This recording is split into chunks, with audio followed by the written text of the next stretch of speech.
by the rivers of Babylon. Yeah, we sat down and we cried when we remembered Jerusalem. We were sick, Lord, near to dying. Oh,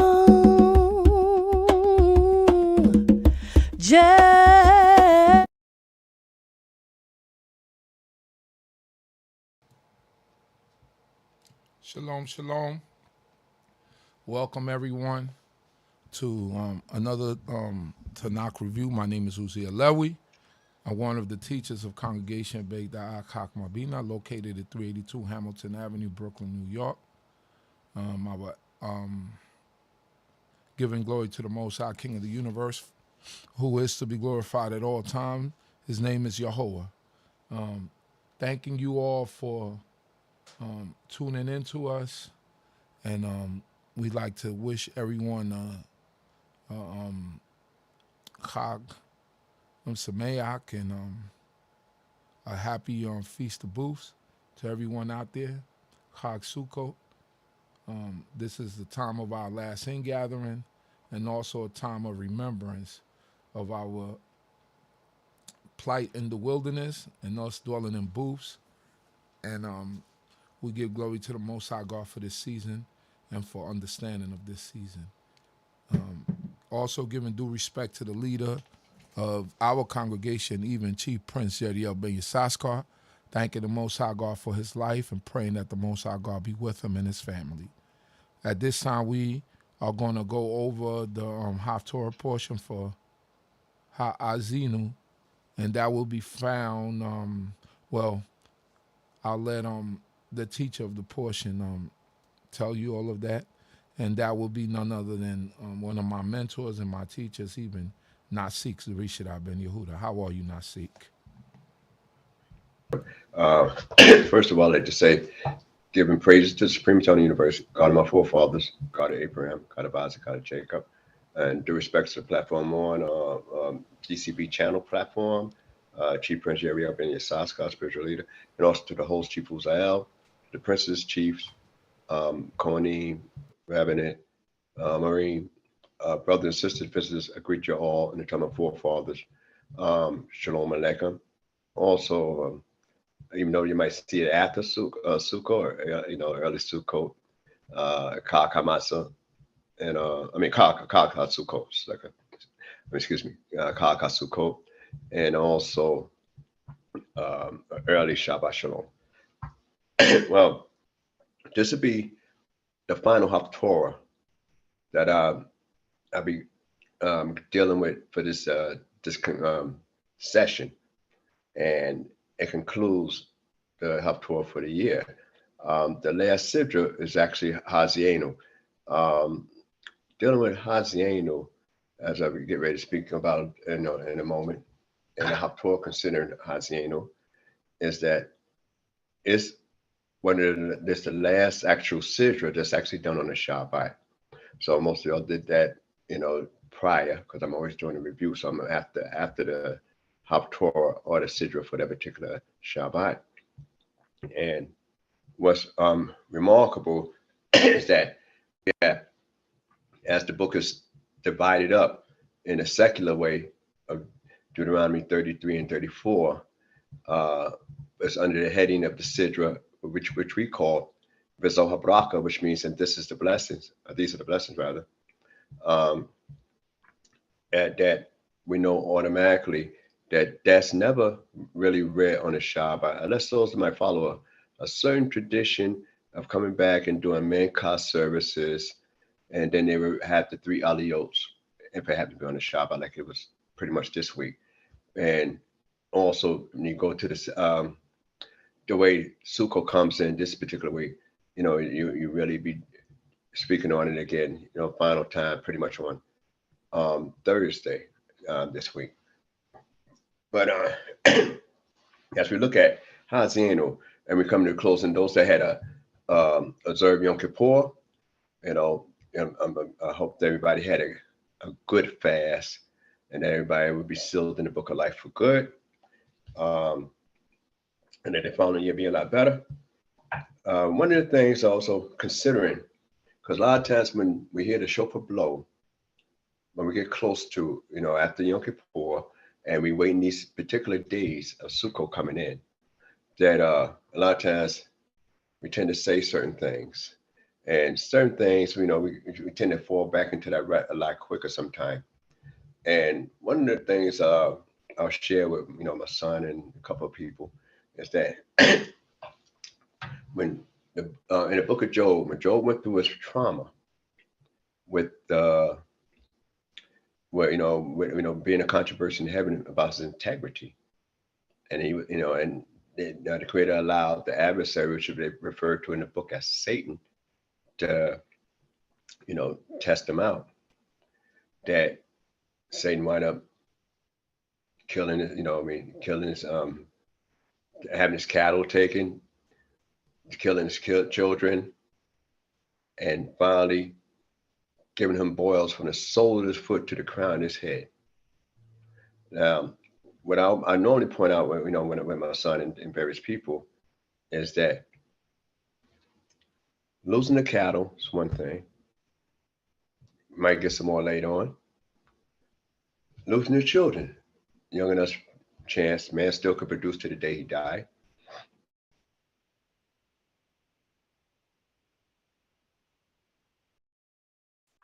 Getting wounded from the crown, have all kind of boils from the crown of his sole of his foot to the crown of his head, and he's able to sit down amongst ashes and scrape himself with a posture and able to find some kind of comfort even in the deepest physical misery.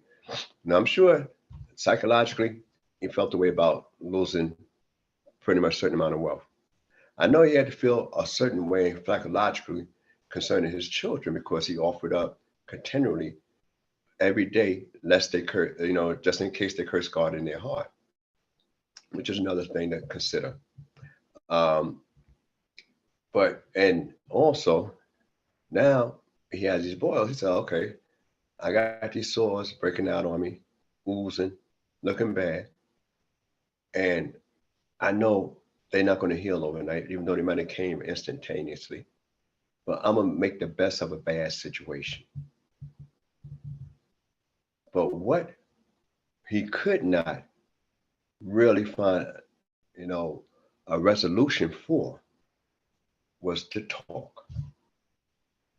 Everything else he had, he said, well, I could handle that. I could work that out. But it was the talk from his friends, the accusation coming from his friends, the analyzation of his condition and his mindset coming from his friends.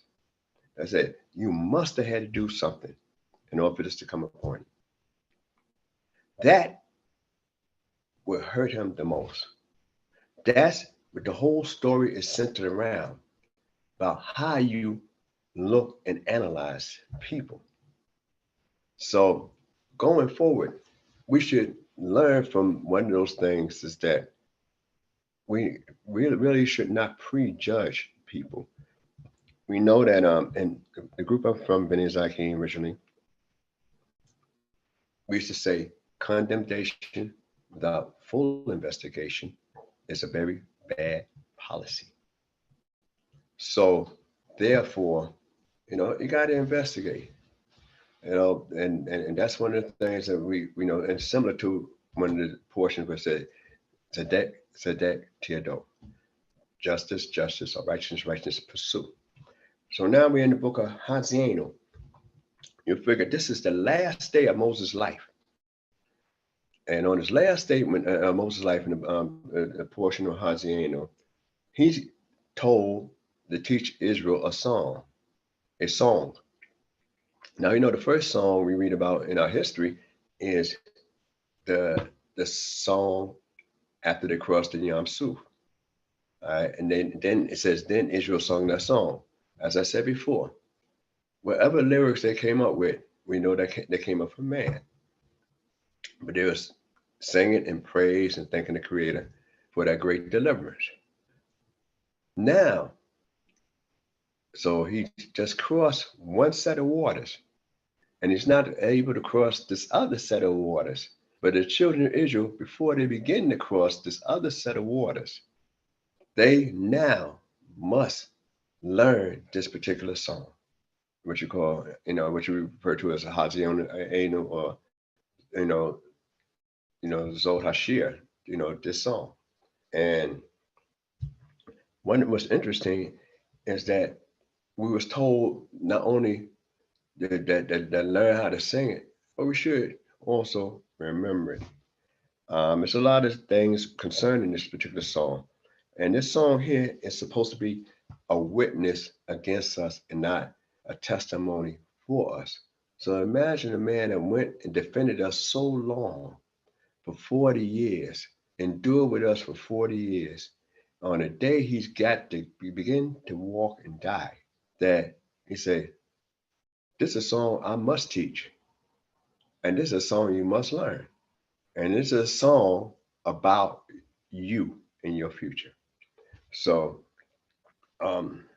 as we move forward, I'm going to be brief because both of the songs, Ha-azinu consists of 52 verses. And I'm not going to go through all the verses, in this particular thing as normal. And also the Haftarah is about 51 verses. But what's interesting that this happened to be the 32nd chapter of Deuteronomy, and you write the word Deuteronomy. 32. To write the number 32 in Hebrew, with a lamed and a beit. Lamed representing 30. And a beit representing 32. And what's interesting, at the end, you got 52 verses. So now how you write the number 52 in Hebrew, you write, you could use, there's a lot of ways you write it, but in one way you could sum it up. It's a kaf, a lamed, and a beit. Kaf, the letter kaf representing 20. The lamed representing 30, and the beit representing 2. So first off, we start off with the heart. In other words, is as all your heart, or whole heart, or as a heart, something that's deep. So we're going to start off in the beginning of this song, Deuteronomy, the 32nd chapter. It says, give ear, ye heavens, and I will speak, and let the earth hear the words of my mouth. My doctrine shall drop as the rain, my speech shall distill as the dew, as a small rain upon the tender grass, and as the showers upon the earth. All right, one, he addressing the heavens, and he addressing the earth. That's the basic main understanding. But yet, this song is supposed to be learned by us. So why address them? Those elements, the heavens and earth, and we're gonna find later on why he addressed them. But yet, this song is for us to learn, not for the heavens and earth to learn. But we could look at it in a more different viewpoint as we go pursue this thing even further. But as I like to bring out, after you look, this psalm in Hebrew, I'm just going to show a little bit of a text that I have on the side. I'm not sure, but when you see it in the scrolls in some texts, and at the bottom, I'm not sure if you're going to see it really that good, so I'll try to bring it as close. But those that well, let me see if I got it right. I'm not sure. All right. Well, if it ain't, let me move it. I'm going the wrong way. Yeah. Okay. Well, the best I could. I'm not good with this stuff. But you see the columns. They're written in columns. We notice the Song of the Sea is written like a man laying bricks. As when I did this sidra on particular portions. This song is written in 2 columns. It's like opposing columns, with space in between it.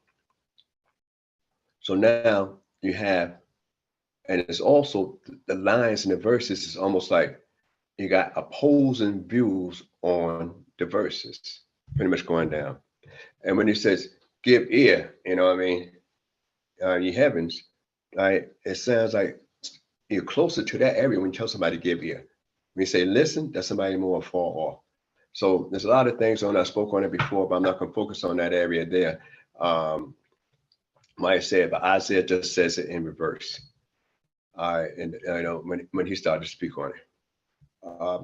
But when we look further into this here, said, why should they stop doing what they're doing? The heavens and earth. You know, when the Creator gave them their decree, what they should follow. So we got to look at those areas there as well. And then when we look even further, they talk about a doctrine, certain instructions shall drop as rain, and my speech shall distill as the dew. So in other words, you're not needed from this point on, because why? The next verse, it talks about, for I will proclaim the name of the Lord, ascribe ye greatness unto our God. So respect, even telling the respect and the greatness of the Creator that created even them, the heavens and earth. But what's even also could be addressed, you got people. Some people have heavenly thoughts, higher and spiritual thoughts. And you got some people that's really just think materialistically on an earthly plane. All I'm doing is about, all I am is a plane man. I think about things, what they say, reality. You know, as that's the common thing that people try to say today. You know, I'm only believing reality. Where some people actually think more metaphysically or spiritually. And so if you don't use the heavens and earth as an actual character, it's the inner character of the human being, those that aspire to have spiritual high thoughts, and those that just has these base materialistic earthly thoughts. So Moses will be saying in another way that I'm trying to reach everybody, those that think up on high on the spiritual level, and those that think on a physical level. I want y'all all to understand, because I'm about to proclaim the name of the Lord. I thought we already knew the name of the Lord. So why it's necessary at this particular time to make a proclamation? And then he goes to say, and he talking about ascribing greatness to our God. And then he goes a few more verses and says, in the fourth verse, the rock, his work is perfect, for all his ways are justice, and God of faithfulness, and without iniquity. Just and right is he. Is corruption his? No. His children is his blemish. So if you look at these and break up each line, you'll see opposing parts, counting and opposing. You know, and then when we skip a few verses down, you know, in the seventh verse, it says, remember the days of old, consider the years of many generations. Ask thy father, and he will declare unto thee, thy elders, and they will tell thee. When the Most High gave to the nations their inheritance, when he had separated the children of men, he set borders of the people according to the number of the children of Israel. For the portion of the Lord is his people. Jacob is the lot of his inheritance. So when we look at that area there, we know automatically that when you tell you ask your fathers, you know, but the term he uses is that they would declare. But the elders, they would tell you, because the elders would be considered older than your fathers. The elders actually be more of an eyewitness. They're the security that of the actual right tradition.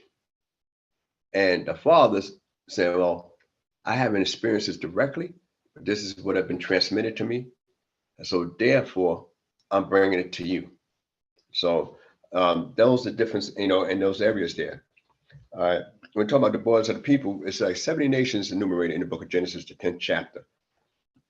And it's a Yaakov and them into Egypt with 70 souls. So according to the nation of Israel, that's what they tend to say, how the nations are divided according to Israel. We know as we get ready to come into Sukkot, that particular time, that we offer up, I think we start off with 13 sacrifices the first day, 12, 11, all the way down. When we sums up by the end of the days of Sukkot, we offer up 70 sacrifices for the 70 nations. And as I said before in the last talk, that's the only time in the future that all nations must appear before the Creator during the time of Sukkot. But I spoke on that last time, so I'm just going to move on a little bit in reference to this. It said at the end of it, it said he found him in a desert land and in the waste of a howling wilderness. He compassed him about. He cared for him. He kept him as the apple of his eyes, as an eagle that stirs up her nest, hovering over her young, spread abroad her wings, taking them, bearing them on her pinions. The Lord alone did lead him, and there was no strange God with him. So that means that when the Creator did all this, we didn't have no concept of another God when we had left Egypt. We knew only the God of Abraham, Isaac, and Jacob. We knew that it was just one God and not one of the Egyptian gods that's doing it, that led us out. So we had a faith in that one God. The first offering of the Passover, was considered that one God. So they talk about, it was told about the God of your forefathers, Abraham, Isaac, Jacob, took account of you. In other words, we remembered you. So now, as we look, and in the 15th verse, it says, but Yeshua waxed fat and cake. Thou didst wax fat, thou didst grow thick, thou didst become gross. And he forsook God who made him, and contemned the rock of his salvation. They rose him to jealousy with strange gods. With abominations did they provoke him. They sacrificed unto demons, no gods, gods that they knew not, new gods that came up late, which your fathers dreaded not. Of the rock that begat thee, thou wast unmindful, and didst forget God that bore thee. So that's one of the seriousness concerning how the Creator himself, we treated him as he brought us out of Egypt. So we had a whole lot of problems that we decided to bring upon ourselves when we left out of Egypt. And we forsook him like God wasn't, didn't do all this, but we was willing to leave. All right. We was willing to borrow all the silver, the gold, and the raiment. We was willing to spoil Egypt. We was willing to take the trip. And then when we went to the sea and Pharaoh's army was behind us, we had a problem. We had certain complaints. And then after we came across the Yam Suf, we decided to sing a song. We was fed manna. We was given water.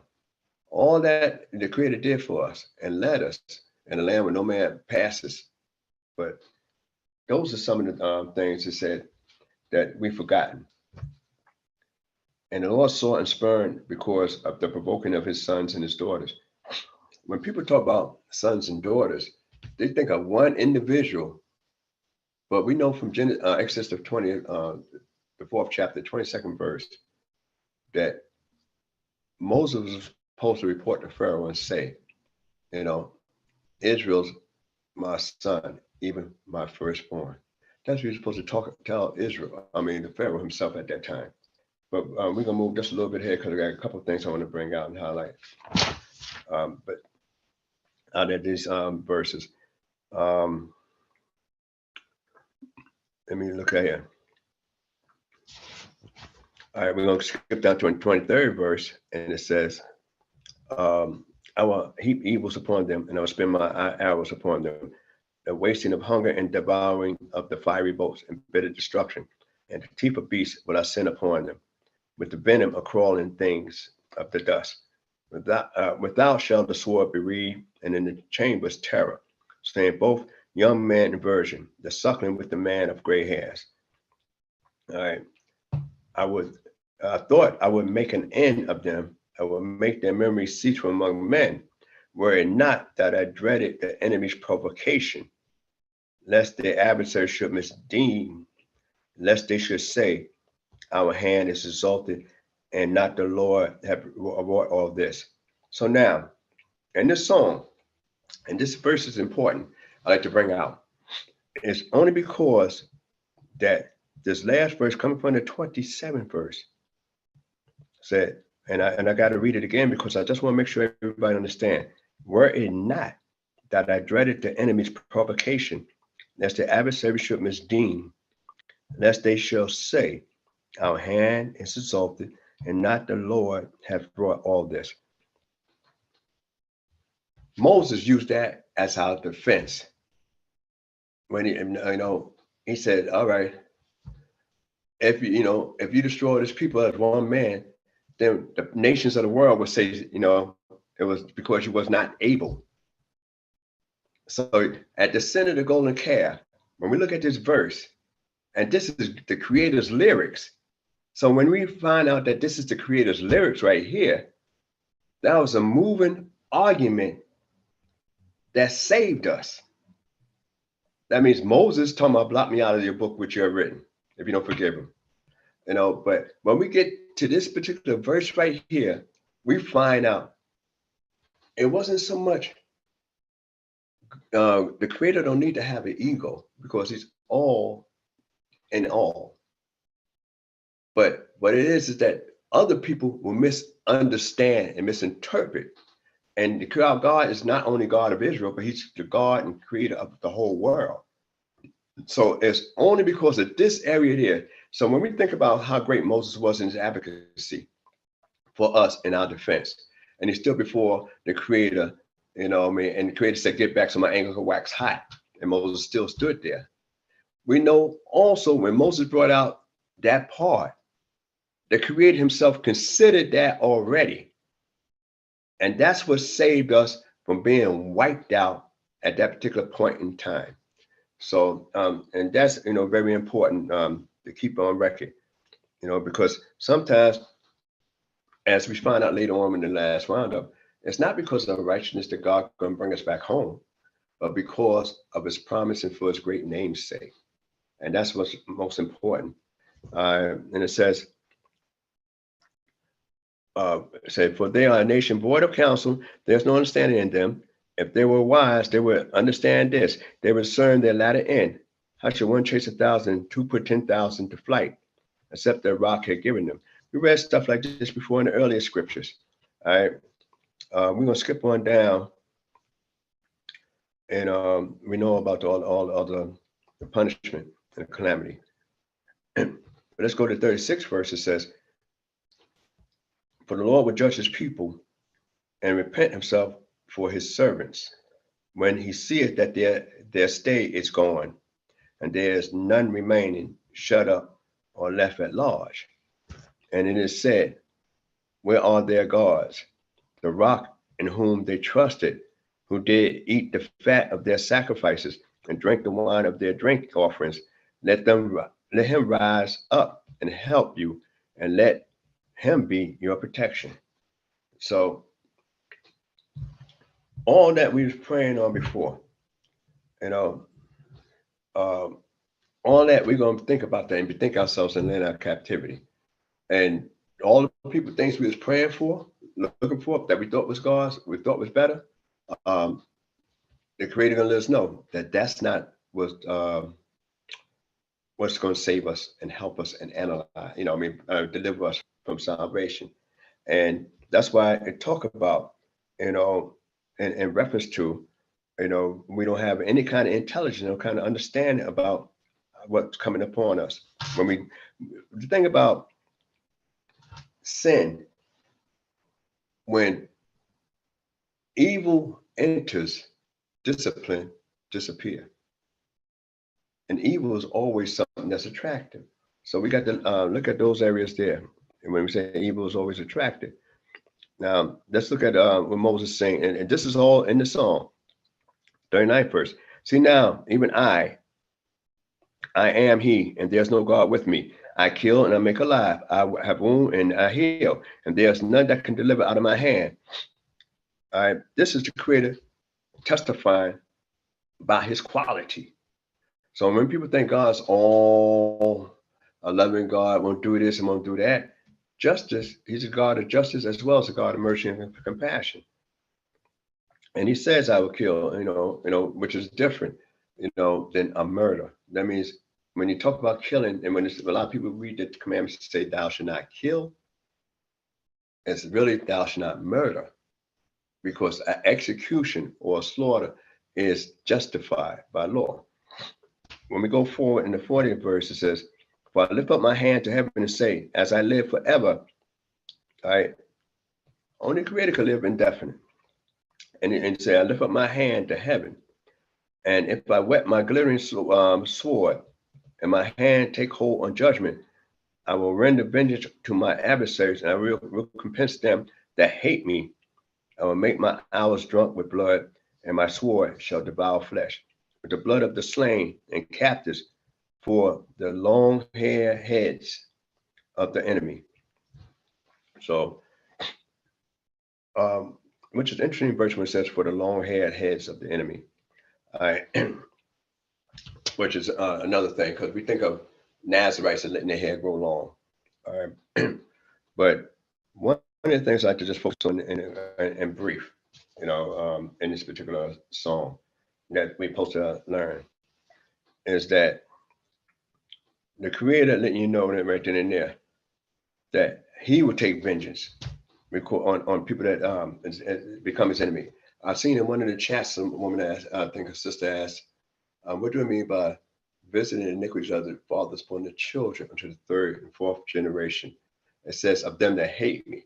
That means that the Creator will tolerate 3 and 4 generations of people not complying, not trying to get right, before he really start to execute full judgment. So you figure the Father is being 1, the Son being 2, the grandson being 3, the great-grandson being 4. If the grandson didn't make it and make a change for the better, and by the time you hit the 4th generation, it really is going to be little to no change at all. So the Creator hold back, those those judgments, because somebody gave people a chance to try to get right. And then in the following part of that Decalogue, it says, but showing mercy to 1,000 of them that love me and keep my commandments. Mercy is rendered after judgment. So then why do I need mercy if I'm keeping your commandments? Because I believe I'm doing things correctly. I believe I'm doing it correctly. But I err because I think it's right, but it may not be right. It might come to my attention later. So when we go down here and we talk about the last 44th verse, I'm skipping down to the 44th verse. And Moses came and spoke all the words of this song in the ears of the people, he and Hoshea, which we know as Joshua, the son of Nun. And when Moses made an end of speaking all these words to all Israel, he said unto them, set your heart unto all the words wherewith I testify against you this day, that ye may charge your children therewith to observe to do all the words of this law. For it is no vain thing for you, because it is your life, and through this thing ye shall prolong your days upon the land, whether you go over the Jordan to possess it. So this law here will help you prolong your days. All right. So it's telling you right then, Moses already said the song. The song ends, actually, the actual song ends in the 43rd verse. All right. And it ends on a good note. All right. And Moses has already made an end, and he spoke all these words. All right. And it says he and Joshua, the son of Nun. All right. So they both was on the same sheet of music. They both learned the lyrics together. So Joshua and Moses didn't learn the lyrics, and Joshua didn't learn it at the same time. All right. But what's important is that this is the only song and the only thing in the book that we are told, outside of, a few other things. I mean, but I'm just saying a major theme.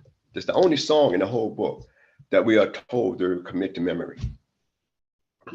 That is part of the law. and not only that, it's not only committed to memory. This is the only thing that should be written down. That means this song here, as we get to the end, it's not only supposed to be committed to memory, but every one of them supposed to write this here particular song down. Let's finish. I'm gonna finish out just a little bit. Just see where we go at.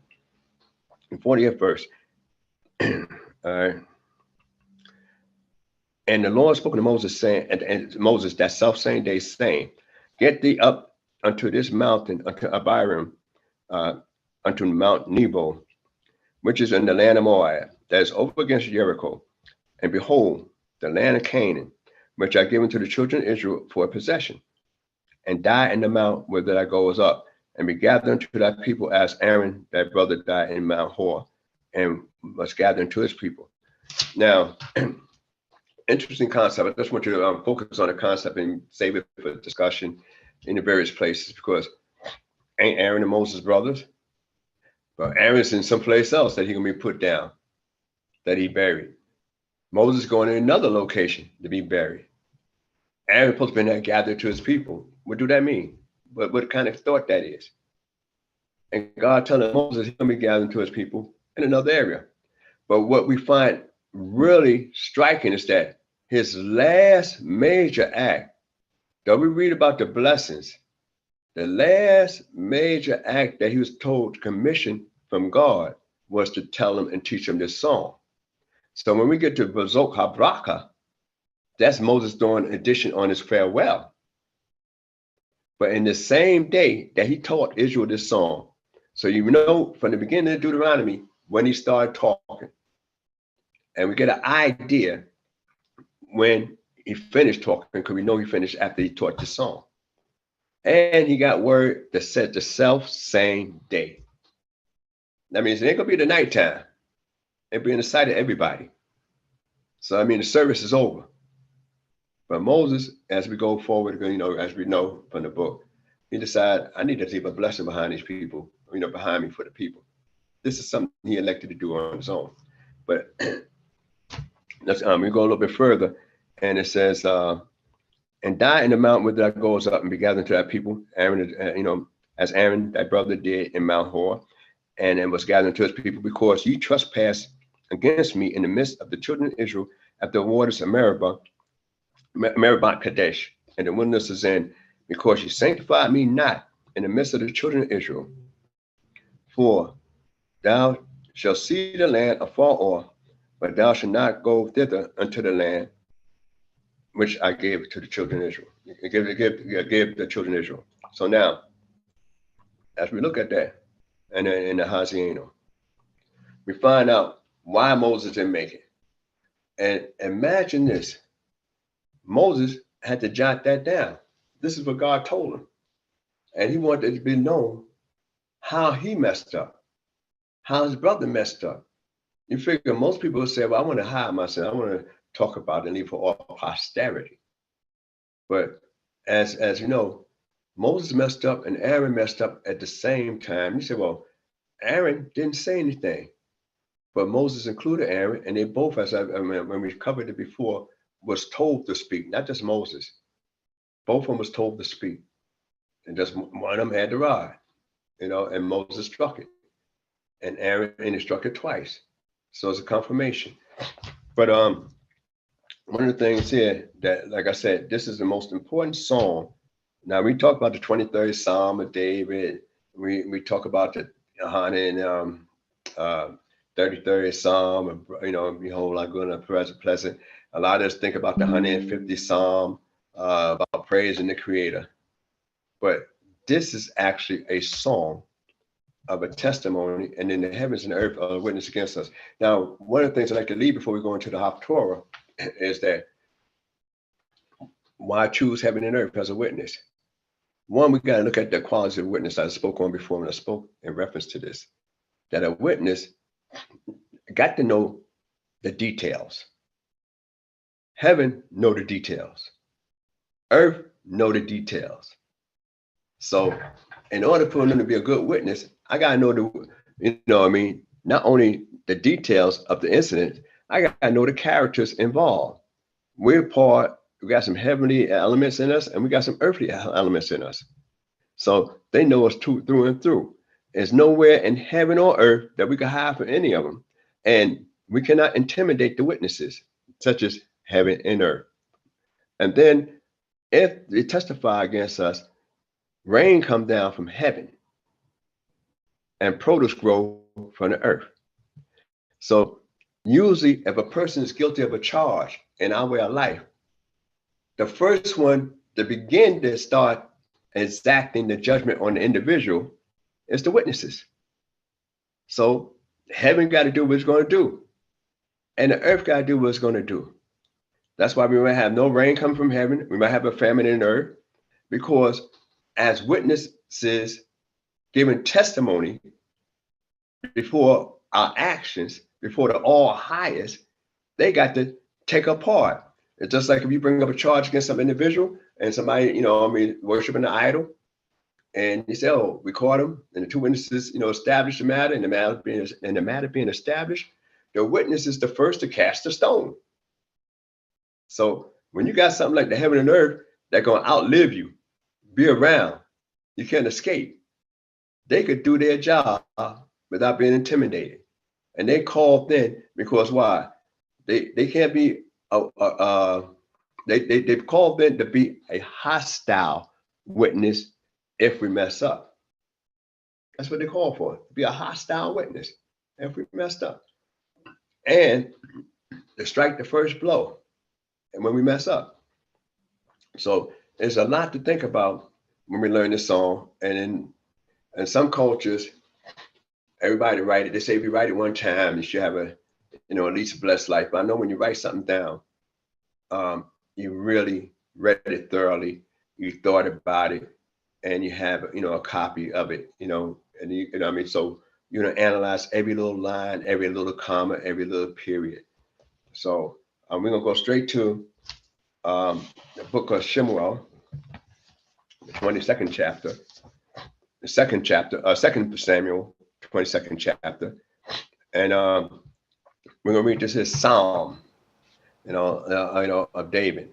And what's interesting is that when we get into the this Psalm, the 22nd chapter,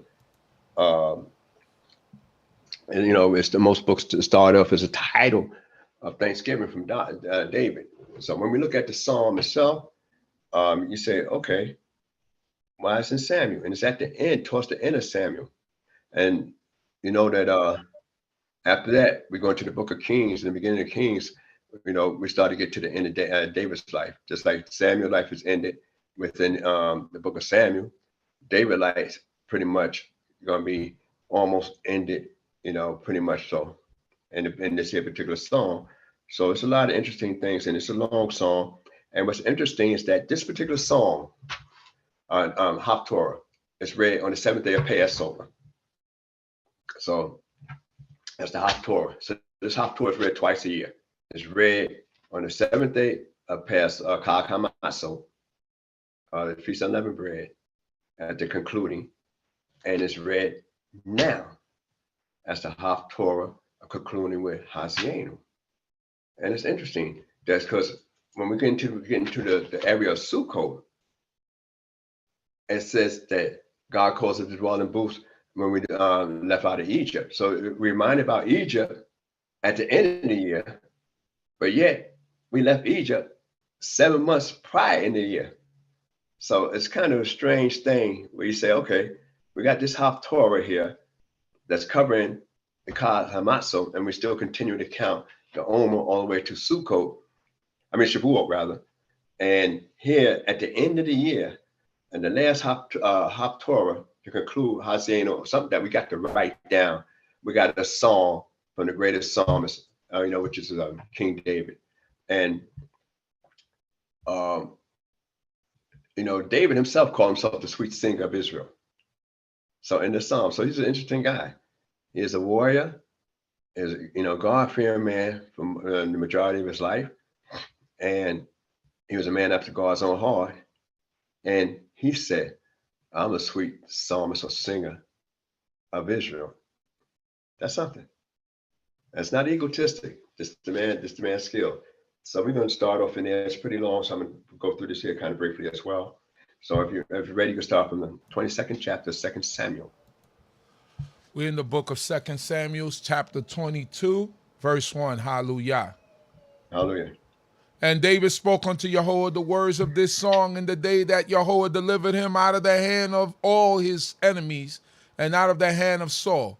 And he said, Yehudah is my rock and my fortress and my deliverer. The God who is my rock, in him I take refuge, my shield, my horn of salvation, my high tower and my refuge, my Savior. Thou savest me from violence. Praise, I cry as Yehudah, and I am saved from mine enemies. For the way. Now, stop before we go to the 5th verse. Now, what's interesting here is that he's talking about he already been delivered. Already been delivered. So now the question is, was this at the end of David's life? Was this at the end when Saul no longer troubled him? You know, and this is we got to see more as we go into the song, because it's always a controversy of saying, well, all right, David said this song after, you know, he done pretty much at the end of his life. But we know that this song is almost similar to the 18th Psalm in the book of Psalms. One of the great differences in this particular song that David is singing here is that this one is personal and the other one can be used for any person. So the psalm that we're going to be reading in this particular chapter is a personal song and David's personal experience with the Creator. But the song in the 18th chapter of Psalms is a song that could be used by anybody, any person. So it's like saying, okay, you know, I've been there, done that. I'm gonna show you how to help yourself out. If we look at it and go line by line, with a few words difference in here and there, which I'm not going to be able to go into at this particular time. But I just want to point that out, you know, just in case it might slip me later. So 5th verse. Verse 5. It reads, For the waves of death compassed me, the floods of Belial assailed me. The cords of Sheol surrounded me, the snares of death confronted me. In my distress I called upon Yehudah, yea, I called unto my God, and out of his temple he heard my voice, and my cry did not enter into his ears. Then the cry did enter his ears. All right, my cry did enter into his ears. Then the earth did shake and quake, the foundations of the heaven did tremble. They were shaken because he was wroth. Smoke arose up in his nostrils, and fire out of his mouth did devour. Coals flamed forth from him. He bowed the heavens also, and came down, and thick darkness was under his feet. And he rode upon a cherub, and did fly. Yea, he was slain upon the wings of the wind.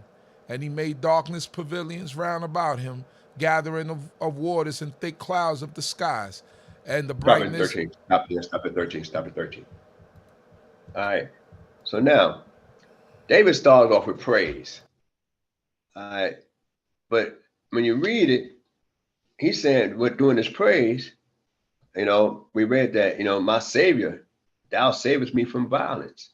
But then why he's talking about, I got a problem now.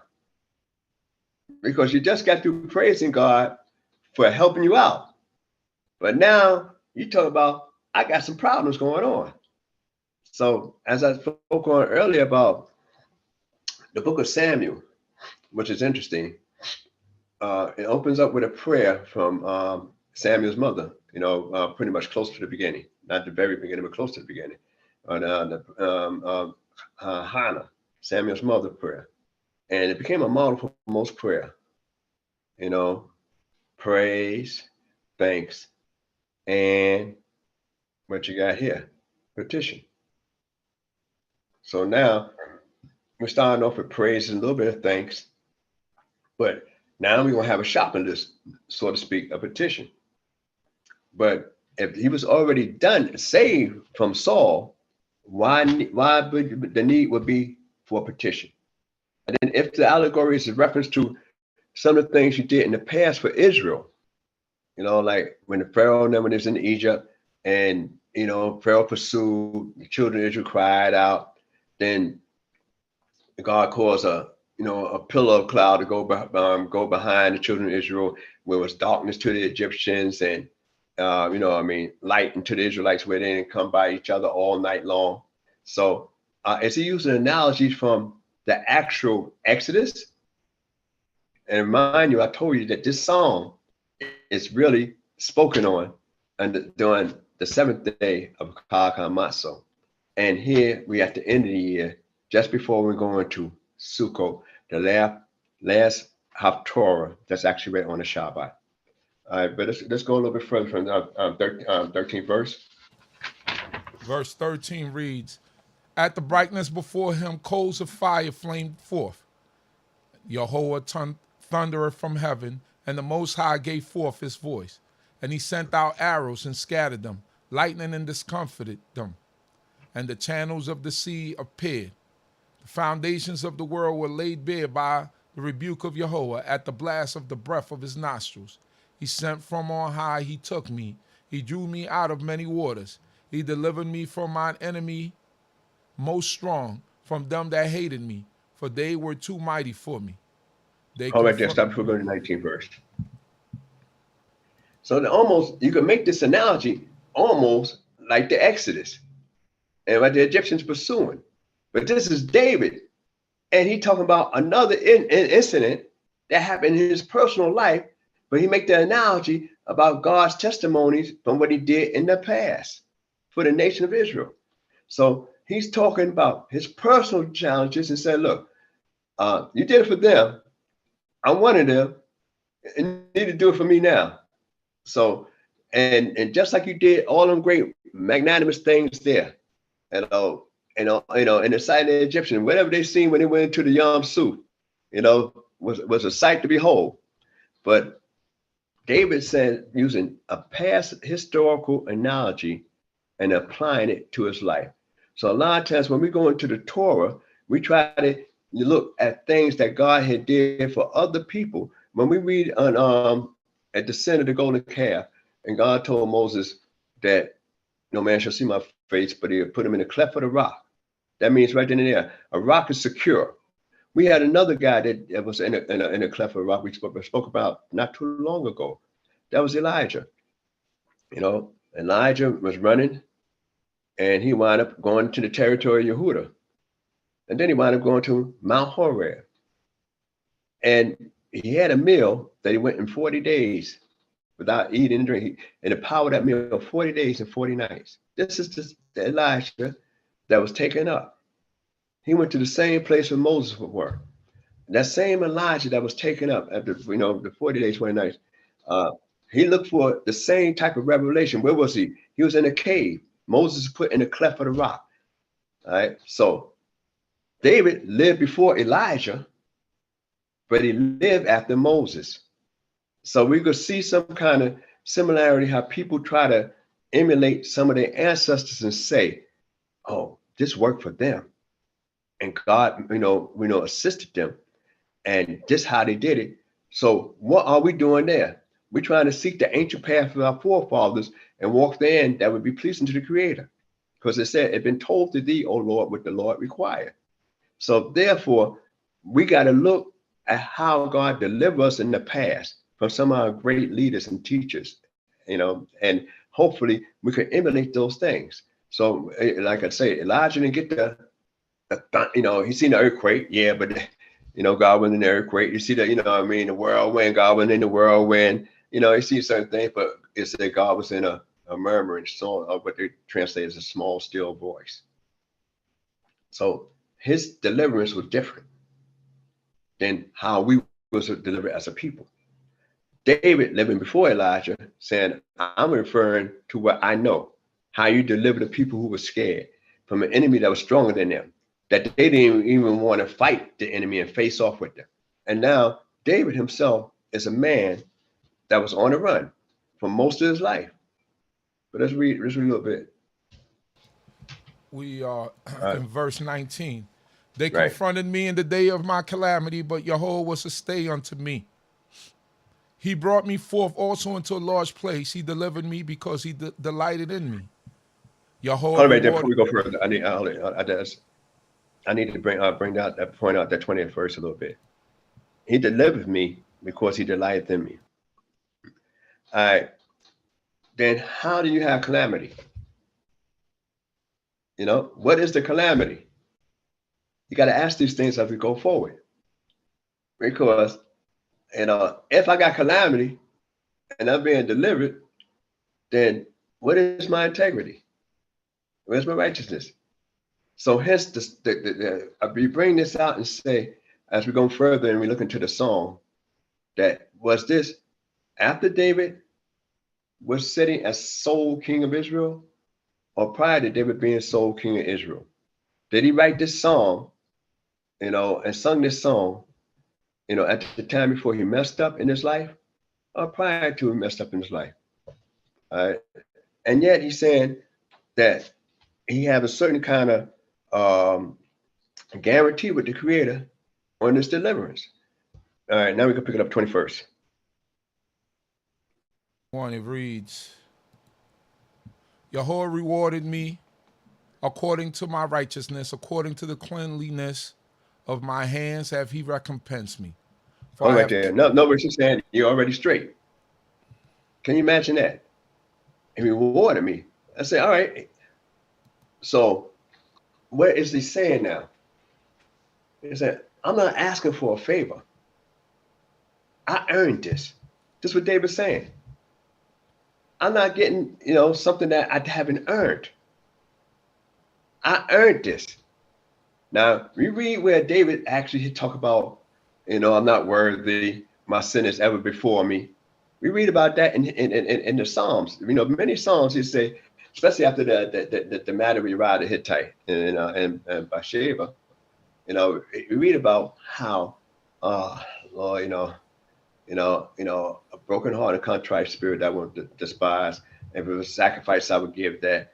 You know, I mean, my sin is ever before me and all that kind of stuff. We read about that several times. David talk about his inadequacy of observing God, Lord, living according to the integrity of God. Even one song he read, judge me according to thine integrity. That's had to be a song before he messed up. So here we read here that because I'm righteous,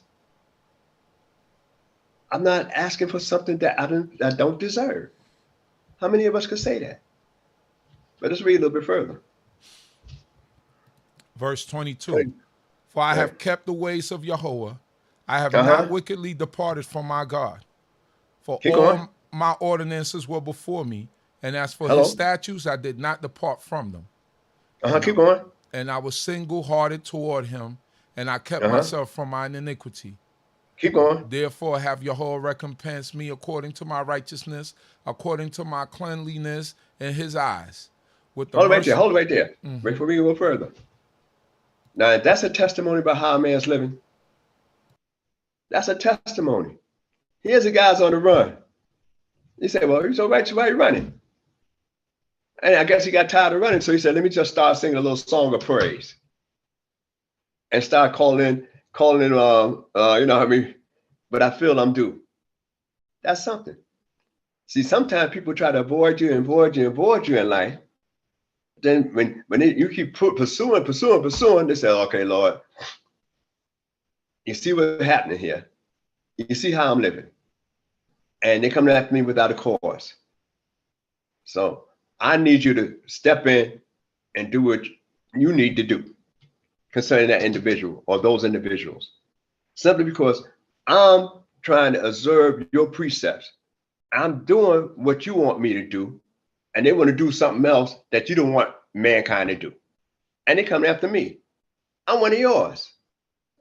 So that's a powerful statement David made. We read with one king later on, King Hezekiah, you know, when it descends to David, said, I kept all the commandments of God. You know, so the prophet Isaiah to say, okay, you know, you got some time. You got, 15 years. I mean, some went back 10 degrees. You got 15 years added to your life. But he claimed, like, you owe me, God. Now, I wish I could only imagine and wish I could ever get to the point in my life where I could say, Lord, you know you owe me. I can't see that in no near future, but I would like to be able to say, I kept all your ordinances. I kept all your laws. I'm righteous. I don't need nobody to tell me I'm righteous. I'm righteous. I'm talking to you. You ought to know. So that is a phenomenal thing. So when we go into we just passing Yom Kippur now. And a lot of times, when we look at Yom Kippur, the first thing we got to acknowledge is God is our Father and He's our King. That's the first thing we acknowledge. Ha-azinu Malkeinu. Our Father, our King. When we say those prayers on Yom Kippur. So we acknowledge that He's a Father of us and He's also our King and He deserves a certain type of servitude. And then we say, for the sins which committed, in all case, or Hashamnu, I'm guilty of thus and thus.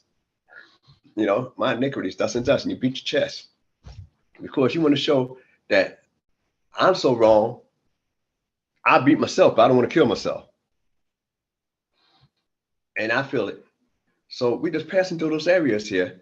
And so when we look at this here song, as we get ready to go into Sukkot, we got to try to hold on to that same type of thing that we had when we went into Yom Kippur. But let's read a little bit further. We are in verse 26. With the merciful thou dost show thyself merciful. With the upright man thou dost show thyself upright. With the pure thou dost show thyself pure. With the crooked thou dost show thyself subtle. And with the afflicted people thou dost save. But thine eyes are upon the haughty, that thou mayest humble them. For thou art my Before we go further, I just want to bring out this one thing. And in the middle of 27, and end of 27. And with the crooked, thou dost show thyself subtle. Honey, because in other words, a lot of people will get the idea that in order for me to get justice or righteousness, I must use unjust means. David said to Solomon on his last days, which comes in the book of Kings right after this here particular portion, that you're a wise man. You know what to do with so-and-so. Find a case against him because of what he did. I'm talking about a Benjamite. So find a case against him. Make him condemn himself. So a lot of times, the Creator don't act immediately on people that's crooked. But people that's crooked think they're conniving. So it's usually a person that's deceptive. With the crooked that show themselves subtle. So those people to figure out, I can find a loophole here. I can finagle and wiggle my way out of this. I know the technicalities of the law, so I could just say, look here, instead of a period, I'm gonna put a comma there and have it run on, another clause. Or I'm gonna use an adverbial clause or if, or, however, but those different areas we do. All right, but let's go on a little bit further and pick it up on the 32nd. I think it's right. No, excuse me. 29th verse. For thou art my lamp, O Yehovah, and Yehovah doth lighten my darkness. For by thee I run upon a troop. By my God do I scale a wall. As for God, his way is perfect. The word of Yehovah is tried. He is a shield unto all them that take refuge in him. For who is God save Yehovah, and who is a rock save our God? The God who is my strong fortress, who letteth my way to go straight, to go forth straight, who maketh my feet like hinds, and setteth me upon my high places. Who maketh my feet like hinds, and setteth me upon my high places, who traineth my hands for war, so that mine arms do bend a bow of brass. Thou hast also given me thy shield of salvation, and thy condensation have made me great. Thou hast enlarged my steps under me, and my feet have not slipped. I have pursued. Hold right there. Before we go further. God humbleness. Saying, look here, I'm gonna help you out. That's being humble. I'm going to rise you up. I'm going to lift you on high. That's the humbleness of the Most High. You know, when the Most High shows his humbleness in such great measures, first, he clothed the naked. Some of us won't clothe the naked individual. You know, he made garments for Adam and Eve. You know, the Creator visited the sick. Abraham was circumcised. Next thing you know, YAH, the Lord appeared. And then also you had those 3 men standing in his door tent. And then as we close out in Deuteronomy, the Creator buried the dead, which is Moses. He went up there and the Creator had to bury him. No man went with him. All right. Evident, but it shows that David himself recognized that the Creator do certain things for people that people won't do for other people. Some won't close on another person. Some won't visit the sick. They don't even call to see how you're doing. Sometimes a family member or their parents. And then definitely when it comes to a funeral, who's going to take care of the funeral? I ain't handling that. These are some of the things that we know and experience and heard people talk about. Well, this so-and-so handling the funeral. I'm not going to be bothered with it. This is what the Creator had did firsthand in our history that we could see, that we can check on. And then David letting us know that he recognized those things. All right, pick it up. Here we go. 38. All right, pick it up 30. Verse 38. Go ahead. Right. I have pursued mine enemies and destroyed them. Neither did I turn back till they were consumed. And I have consumed them and smitten them through, that they cannot arise. Yea, they are fallen under my feet. For thou hast girded me with strength unto the battle. Thou hast subdued unto me those that rose up against me. Thou hast also made mine enemies turn their backs unto me. Yea, them that hate me, that I might cut them off. They look. All right, before we go to 42. All right. Now, David talked about his war skills. And he attribute all his war skills and all his victories, not to the mighty men that you're going to read following this particular portion of Samuel. He could attribute all his victories and all his physical skills and prowess to that of the Most High. And he's saying that he was in every fight he was in, and never ever lost a battle. He never was wounded in a battle. He was raised up as a shepherd. All of a sudden now he got skills of a 7-time Bruce Lee, and everybody else you can think of in the martial arts world, kickboxing and everything like that. You name the art, whatever skills he had with sword, shield, knife, javelin, sling, and also faster than Usain Bolt. So he could run. He could leap higher than the average Olympic stars that we look at as Olympic stars from, jumping over them poles and stuff like that. He said, this is what I did. This was necessary. But all this came from the Creator, not from me. That's what he's talking about. His skills was enhanced because of what he had to do. And he had to pursue his enemies. Now, who normally pursue the enemies? You mostly want your enemies to leave you alone. But he was able to pursue them, said, no, it's not good enough to leave alone. I need to eliminate them. All right, but let's read a bit further. It reads, 42. They looked, but there was none to save, even unto Yahweh, but he answered them not.